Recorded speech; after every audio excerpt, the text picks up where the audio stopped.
பிரியமானவர்களே, ஒரு நிமிடம் அந்த வார்த்தையை கேளுங்க. முழுமையாக கேட்குமாறு உங்கள் அன்புடன் கேட்டுக்கொள்கிறேன்.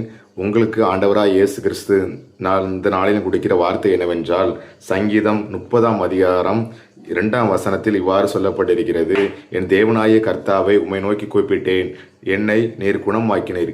பிரியமானவர்களே, ஏதோ ஒரு நோயிலிருந்து விடுதலை கிடைக்கவில்லை, பல நாட்களாக இந்த நோயிலிருந்து எனக்கு விடுதலை கிடைக்கவில்லை, நான் பார்க்காத மருத்துவமனை இல்லை, நான் பண்ணாத வேண்டுதல் இல்லை என்று நீங்கள் நினைத்து கொண்டிருக்கலாம். உங்களை பார்த்த ஆண்டவராய் இயேசு கிறிஸ்து சொல்கிறார், உம்மை நோக்கி கூப்பிட்டேன், என்னை நீர் குணமாக்கினீர். பிரியமானவர்களே, நாம் ஆண்டவராய் இயேசுவை நோக்கி நாம் கூப்பிடும் போது அந்த கூப்பிடுதலின் சத்தத்தை ஆண்டவர் கேட்டு நம்மை குணமாக்குகிறவராய், நம்ம விடுதலை கொடுக்கிறவராய் இருக்கிறார். வேதத்தில் மார்க் எழுதின சுவிசேஷம் இவ்வாறு சொல்லப்பட்டிருக்கிறது.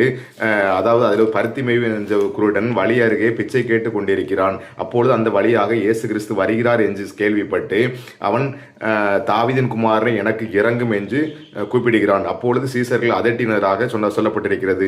அப்பொழுதும் மறுபடி அந்த வார்த்தையை கேட்காமல் மறுபடியும் அதிகமாய், முன்னிலும் அதிகமாய் தாவீதின் குமாரனை எனக்கு இறங்கும் என்று உரத்த சத்தமாய் கூப்பிட்டான். அவன் கூப்பிடும் போது ஆண்டவர் அவனுடைய சத்தத்தை கேட்டு அவனுக்கு விடுதலை கொடுத்ததாக வேதத்தில் கூறப்படுகிறது. பிரியமானவர்களே, நீங்கள் எவ்வாறு கூப்பிடுவீர்கள் ஆண்டவராய் இயேசு கிறிஸ்துவை? நீங்கள் விசுவாசத்தோடு நீங்கள் ஆண்டவருடைய சமூகத்தில் காத்திருந்து நீங்கள் கூப்பிடும் போது உங்களுடைய விண்ணப்பத்தை ஆண்டவர் நிச்சயமாக கேட்பார். உங்களுடைய கூப்பிடுதல் சத்தத்தை ஆண்டவர் கேட்டு உங்களுடைய குறைகள் எல்லாவற்றையும் ஆண்டவர் நிறைவேற்றுவார். பிரியமானவர்களுக்கு நோயிலிருந்து விடுதலை தேவையா? நீங்கள் ஆண்டவரை நோக்கி கூப்பிடுங்கள். ஒருவேளை கடன் பிரச்சனையா? நீங்கள் ஆண்டவருடைய சமூகத்தில் காத்திருந்து ஆண்டவர் நோக்கி நீங்கள் கூப்பிடும் போது உங்களுடைய கூப்பிடுதல் சத்தத்தை, உங்கள் வேண்டுதலை கேட்டு நிச்சயமாக உங்களை ஆசீர்வதிப்பேன் என்று சொல்கிறார். அதே சங்கீதம் 81ஆம் அதிகாரம் 10ஆம் வசனத்தில் இவ்வாறு சொல்லப்பட்டிருக்கிறது, உன் வாயை விரிவாய் திற, நான் அதை நிரப்புவேன். பிரியமானவர்கள், ஆண்டவருடைய சமூகத்தில் நமக்கு ஜெபிக்கும் போது, நம்முடைய ஆண்டவருடைய சமூகத்தில் நம்ம ஜெபிக்கும் போது, நம் வாய் விரிவாய் திறக்கும் போது